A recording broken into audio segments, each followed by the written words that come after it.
Assalamualaikum warahmatullahi wabarakatuh. Perkenalkan, nama saya Aiman Fatimah Syahri dari Prodi Pendidikan IPS, Fakultas Ilmu Sosial dan Hukum, Universitas Negeri Makassar.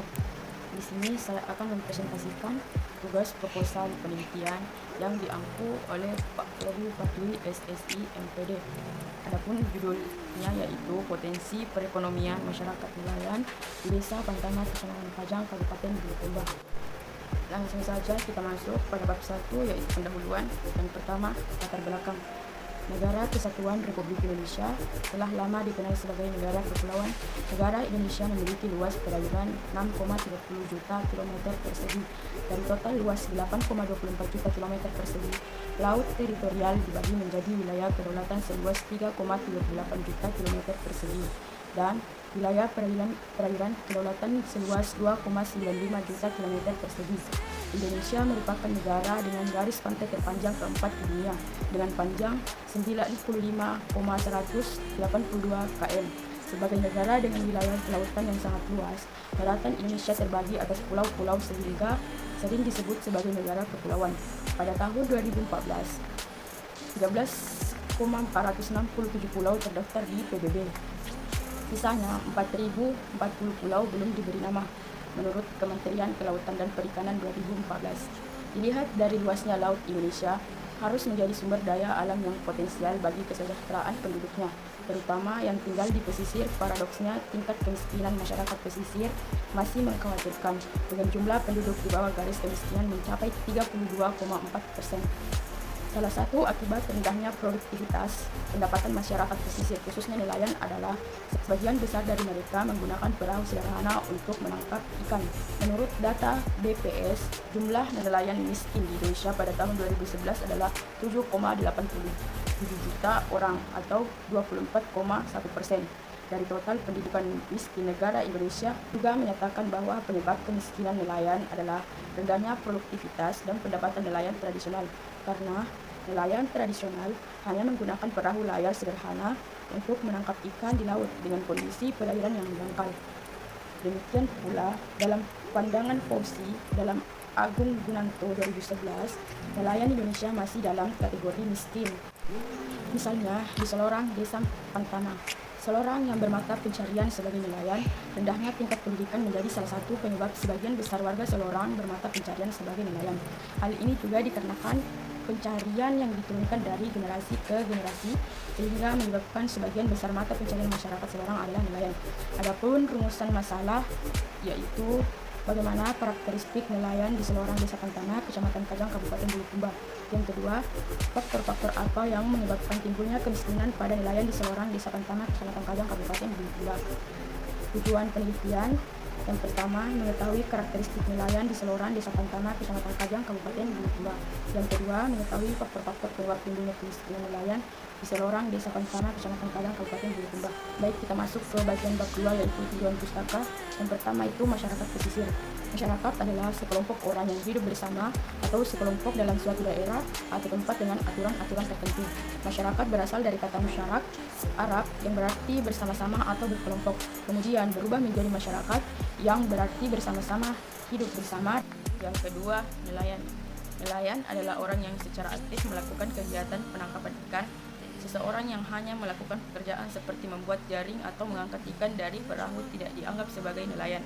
Nelayan dapat dipahami sebagai orang yang mata pencariannya adalah penangkapan ikan, hidup bersama dengan berserikat dan saling mempengaruhi. Wilayah pesisir didefinisikan sebagai daratan yang menghadap ke laut, yang batas daratannya meliputi wilayah basah atau tidak tergenang yang masih dapat dipengaruhi oleh proses laut seperti pasang surut, angin laut, dan garam.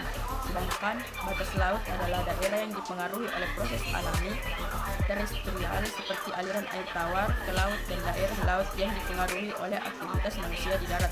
Sulfadli 2017. Sedangkan masyarakat pesisir adalah sekelompok orang yang tinggal di wilayah pesisir yang hidup bersama dan memenuhi kebutuhan hidupnya dari sumber daya yang ada di wilayah pesisir. Masyarakat yang tinggal di permukiman pesisir memiliki karakteristik sosial ekonomi yang terkait dengan sumber daya ekonomi wilayah laut, menurut Sulfadli 2017. Sedangkan masyarakat nelayan adalah sekelompok orang yang mencari ikan dan bertempat tinggal di daerah penangkapan ikan. sebagian besar bertempat tinggal di daerah penangkapan ikan hasil tangkapan pantai. Menurut Bambang 2013, sesungguhnya nelayan bukanlah entitas tunggal mereka. Mereka berdiri dari berbagai kelompok. Dilihat dari segi pemilikan alat tangkap, nelayan dapat dibedakan menjadi 3 kelompok, yaitu yang pertama, buruh nelayan adalah nelayan yang bekerja dengan alat milik orang lain. Yang kedua, nelayan jaringan adalah nelayan yang memiliki alat kemudian dioperasikan oleh orang lain. Yang ketiga, nelayan perorangan adalah nelayan yang memiliki peralatan tangkap sendiri dan di dalam pengoperasiannya tidak melibatkan orang lain. Nelayan adalah sekelompok orang yang ciri-cirinya berbeda dengan masyarakat lainnya. Komunisme mereka sangat tinggi. Di tempat kerja, mereka menghadapi ombak dan cuaca laut. Bagi para nelayan, khususnya nelayan tradisional, tingkat pendidikan tidak begitu penting bagi mereka untuk melaut karena menangkap ikan merupakan profesi yang sulit, berat, lebih mengandalkan otot dan pengalaman. Sehingga terlepas dari tingkat pendidikan para pelaut tersebut, pertanyaan tentang pentingnya pendidikan seringkali hanya terdengar ketika seorang nelayan ingin berkembang menjadi profesi lain yang lebih menjanjikan. Dengan tingkat pendidikan yang rendah, nelayan tradisional sulit untuk memilih atau mencari pekerjaan selain melaut. Yang ketiga, karakteristik nelayan. Karakteristik adalah ciri khas seseorang ketika ia percaya, bertindak atau merasakan sesuatu. Berbagai teori ideologis dengan ciri-ciri yang semakin meningkat menjelaskan karakteristik kunci manusia yang berbeda. Fitur yang paling menonjol dari nelayan adalah mata pencarian mereka. Ciri masyarakat nelayan adalah masyarakat adat, masyarakat lokal, dan masyarakat adat yang masih memegang teguh budaya dan adat istiadat yang ada di daerahnya masing-masing. Menurut Musbahuddin 2017. Menurut Syam 2014, dalam menentukan karakteristik masyarakat nelayan di suatu daerah dapat menggunakan indikator sebagai berikut. Yang pertama, umur atau usia. Yang kedua, pendidikan merupakan suatu predikat yang didapat oleh seseorang melalui jenjang sekolah. Yang ketiga, kelompok nelayan. Nelayan dikelompokkan menjadi 3 kelompok, yaitu nelayan buruh, nelayan juragan, dan nelayan perorangan. Yang keempat, alat tangkap yang bisa digunakan oleh nelayan.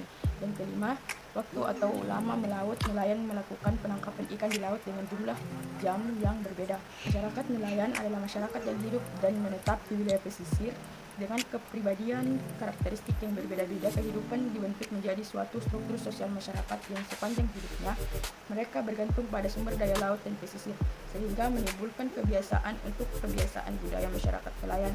Masyarakat nelayan juga termasuk dalam gaya bioma laut dengan segala ciri, sifat, dan nilai yang dikandungnya menjadi semacam komunitas yang dibentuk untuk hidup bersama alam, lingkungan, dan menciptakan perspektif yang berbeda dengan kehidupan masyarakat nelayan dengan menghadapi berbagai jenis kondisi sosial, seperti masalah kehidupan di bidang politik, pendidikan, kesehatan, dan ekonomi. Masyarakat nelayan bergantung pada hasil laut dan sebagian besar masih hidup di bawah garis kemiskinan.